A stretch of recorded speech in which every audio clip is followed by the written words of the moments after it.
Hello! Welcome back to another episode of Comic Corner. Classics/non-classics. We know where have you? I don't need to repeat myself because I've done most of the episodes already. This is my 25th episode.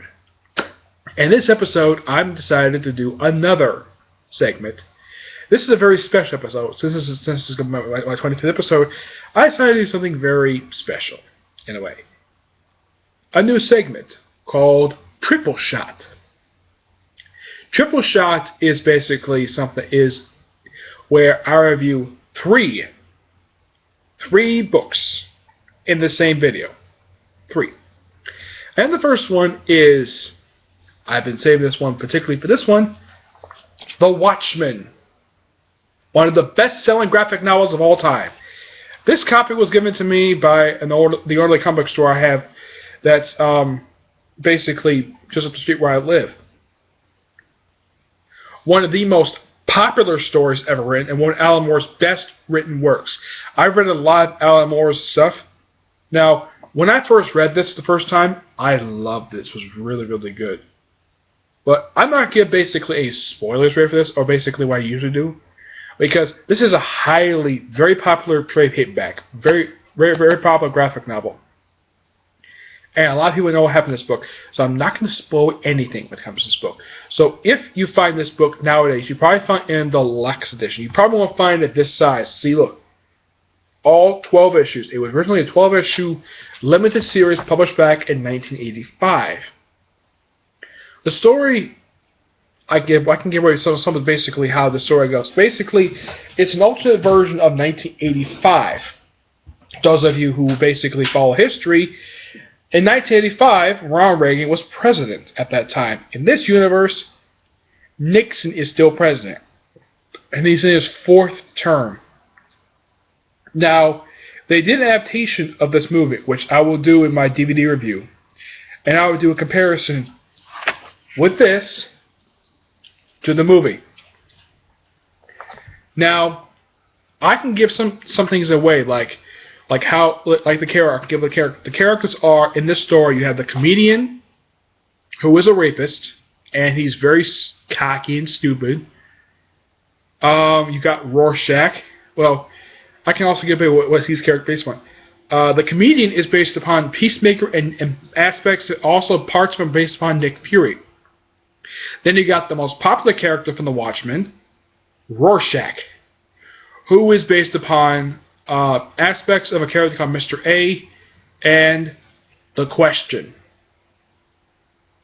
Both of whom are created by Spiderman co-creator Steve Ditko. Then you got Night Owl. Night Owl is based upon the Blue Beetle with some aspects of Batman. Now there are two Night Owls in this universe, 2 of them. The original one, I don't remember his real name, but his costume is based upon the Phantom, and the second Night Owl is based upon the Batman's costume. Then you also got the Silk Spectre. There's 2 of them, mother and daughter.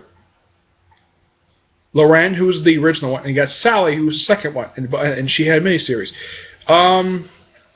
Give me a second here. Now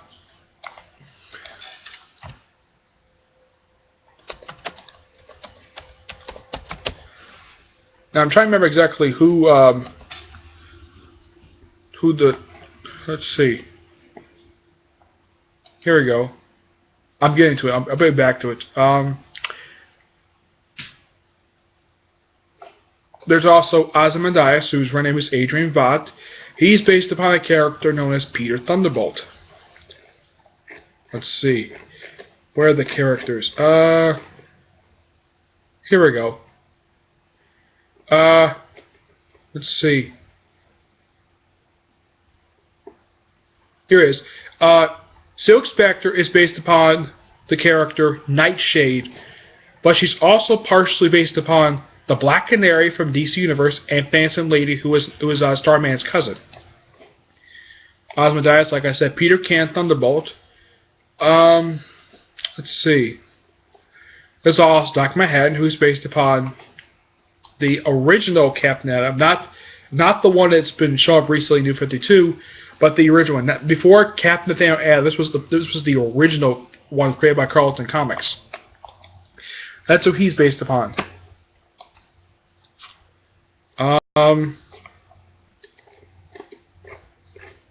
I don't think I'm forgetting anybody.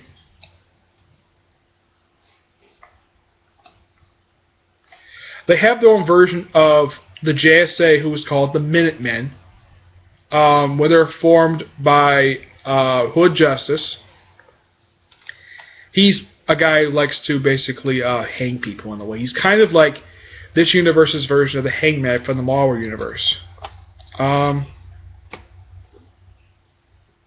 You also got a character called Dollar Bill, Mothman, the Seth, who was a lesbian, Hoodman, and Captain Metropolis, who formed the original Minutemen.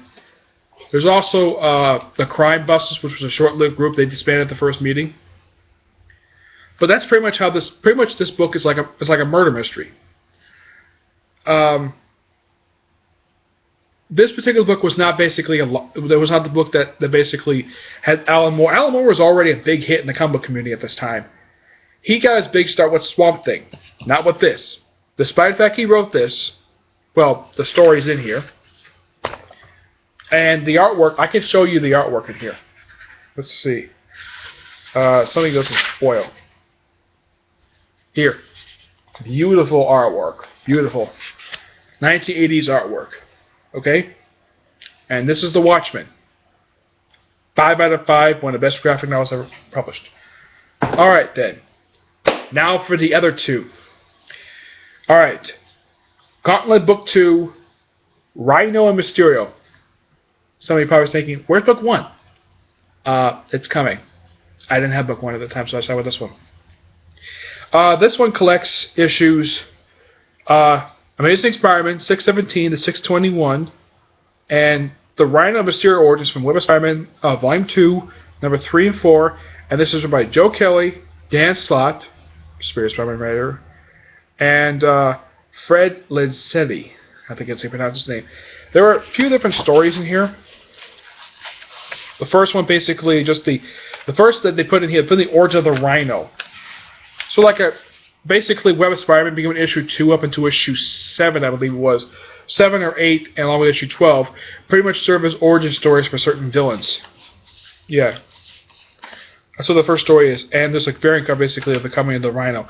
There are 2 stories of Rhino in in the first story. They have the first ever Rhino story. This is like a single story. It's like one issue. Yeah. In the first story, they simply just introduce. Basically, they introduce Rhino is married. He's no longer in the suit. Let's see if I can get a picture of him. They also introduce a new Rhino, and still to this day, I have no idea who this character really is, who his real name is. There is a picture in here. First, Nora. She's had to lick Peter Parker for some odd reason when she started working for Frontline. Here's a back photo of what the new Rhino looks like. Oh yeah, I will spoil exactly what happens next book.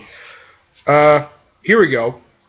This is what the Rhino looks like now. No suit, no skin, nothing. He got rid of it.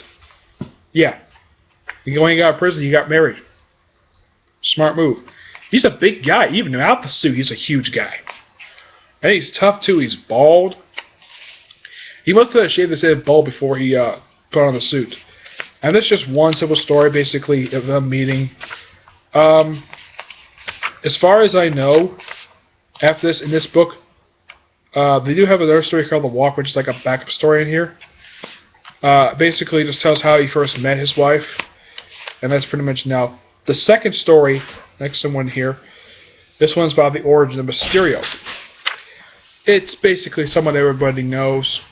Yeah, I mean, there's some minor changes here and there. Basically, I'm quoting Beck. This is quoting Beck Mysterio, not the second one, who was hired by J. Jonah Jameson, sort of basically his cousins, also Jack O'Lantern. The second one, the one with Jack O'Lantern for a long time.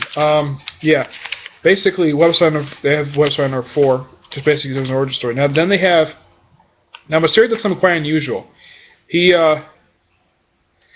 They sort of basically give an origin story, exactly what's going on with some characters who apparently died, some mobsters who apparently died, and they fake their deaths. and Hammerhead watching a Superman dies in flashback. Yeah, Superman was dead for years. Now suddenly he comes back mysteriously. Yeah. This is the first time Hammerhead has been seen since the Crime and Punishment thing when he first came back. Yeah, it's the first time he was seen since then. Mr. Negative shows up in this story. He looks different. He's not in his suit. He basically took off his shirt and he's got a yin-yang in the back of his shirt. Also, May Parker becomes possessed. And then all of a sudden, basically, all of a sudden it appears that Silverman comes back. Who really, Mysterio's behind it. Yeah. Carly Cooper's father comes back after apparently faking his death. Yeah, they spend like three or four issues dealing with the. And Hammerhead looks a lot different. I like this. I like the way he's drawn here better than when he was drawn when he first came back. Yeah, Silverman apparently he's actually really dead, and all of a sudden he came back recently. He's superior foes of Spider-Man. This is the second part in this story. Yes, it is. Apparently Captain Stacy comes back, which it's a fake. Silverman basically, the fake Silverman kills an associate, quotes him back using Silverman robot kill associate of his. And then 620, I think 620, let's see. It explains the fake deaths thing. And of course, Dr. Chama does show up in the book, but she plays a small part in this book. So he does make a mention of basically, he says, and well-deserved vengeance. He does mention his miniseries he had during Dark Reign. And this came out during the Dark Reign. And there's nothing really much to do with Dark Reign at all. Nope. Let's see. And here's Quilton Beck without his helmet on. Yeah. Spidey smashed it. Just basically, on the cover, that's exactly what happened. He smashed a fishbowl. So basically, some Spider fans thinking, break that freaking fishbowl on his head. And he does it. Excuse me. And then it's revealed, apparently, at the end of this particular story, that apparently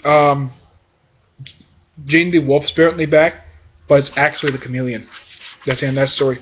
Now, this next story is a standalone story featuring Mr. Negative. Now, pretty much most of this book is simply Mysterio, but there is two issues in here focused on Rhino, but everything else, exception of one story focused on Mr. Negative, who does play a small part in the Gauntlet. He does not know anything about the Kravenoffs.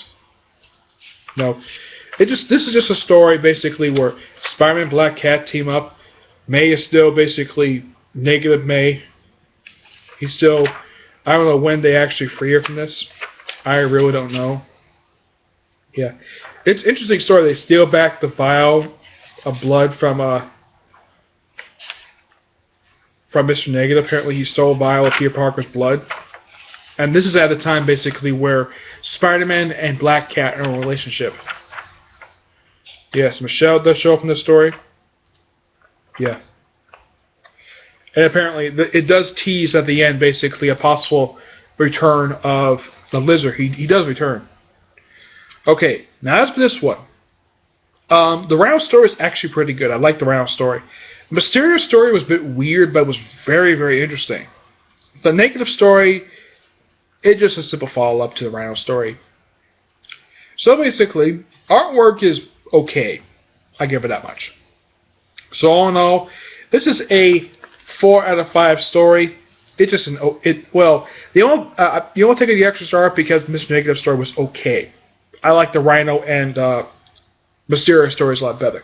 Now, for the final portion of this triple shot, Gauntlet Book 3, Vulture and Morbius. This book contains issues 622, 625, Amazing Spider-Man, and material from Web of Spider-Man 2 and 6, written by Fred and Lieutenant, Mark Waid, Joe Kelly, Tom Perry, and Greg Weisman.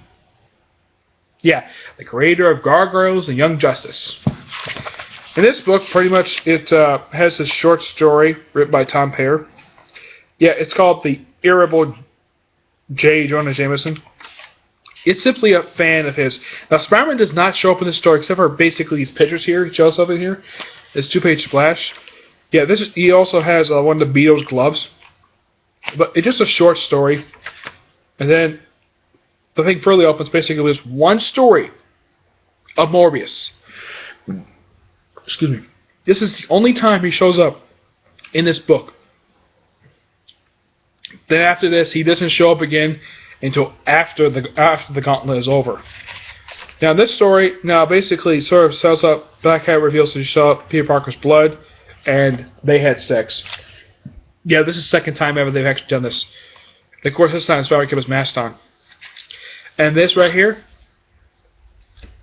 this little page right here, that is actually from Amazing Spider. This is from the 6-time saga, Amazing Spider-Man 101 and 102. Basically, they use the same artwork from that story. Smart move. So you get basically update exactly who Michael Morbius is. Yeah. It does talk about Michael Morbius. This issue does kind of give an origin story for him. And it also reveals this woman here. This woman here is his fiance. It's just simply just a short story. Morbius forces Spider-Man to kill her. And that's it. It's a quick story. And the backup story of this one is basically a Flash Thompson story, basically how he deals with his loss of his legs. Deals with the 5 stages of grief. It's an interesting story. It has a little side thing with the lizard. And then it reveals basically at the end of the story that he has basically a new physical therapist. His ex-wife. I thought that was quite funny that they had his ex-wife basically being his she also mentioned basically the fact he cheated on her and he dumped her. She dumped her. There is a story behind how they met. I'll tell that in that video. Oh, I can tell it now. He met her in Vietnam, and somehow she got to the States, and then she broke away from her first husband, who I think he apparently died, and then they finally married, and they were briefly married, got divorced. That's here or there. Yeah. That's simply it's a good story. Yes. Now this next story, which is pretty much most of the book, this is basically the Vulture, the Red Vulture. First time showing up since 24/7. Now here's like the breakdown. This is one thing I do like. Electro breaks into Rikers Island, knocks out most of the guards. And the breakouts, the Vulture, who have been in jail since his debut. He breaks him out. He's seen briefly, and after this page, Electro has never seen this book again. He's not seen again until the events which conclude the Grim Hunt. These next few issues simply just deal with basically the Vulture. I call him the Red Vulture. You have Red Vulture's origin story. Jameson fighting him. That's pretty much all this thing is. And there is something basically negative happened despite the fact that Spider-Man did defeat him. There was a photo that was taken. Of course, they do give his origin story of how he became the Vulture. Or whatever, the Vulture. And then basically revealed that the picture that basically cleared... Jameson basically had been framed for apparently creating this Vulture. So Spider-Man, from Peter Parker, created a bogus photo. And he was caught on and he got blacklisted. Yeah. So this story basically got blacklisted. So you can never... And they show ruins in here. I'm not going to show basically ruins of the DB, the original Daily Bugle. Yeah. And next story is the follow-up story to the Rhino story from the last book. It's simply Rhino coming back, and Mary Jane is drawn very weirdly. I don't know why she's drawn like that. Yeah, everyone in this issue is drawn very weirdly. It's because I'm not really. I think they brought back the artist for this story, and of course, somehow basically that, and of course, there are 2 deaths in this issue. First, Rhino's wife dies. Yes. Then Rhino comes back. He fights his successor. Well, apparent successor if he wants to fight him. Then he kills him. Then has an origin story for the original Vulture.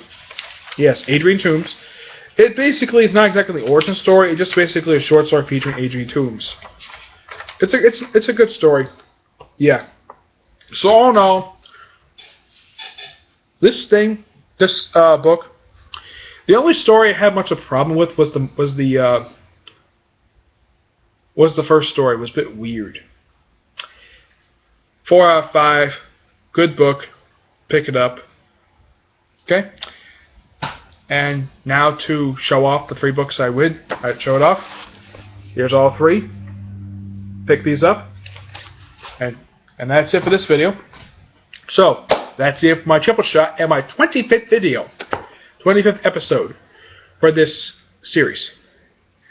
I still have 4 more books to put on here. 4, maybe 5 more books. 5 more books, and that's it for now. Alright? That's it. Bye.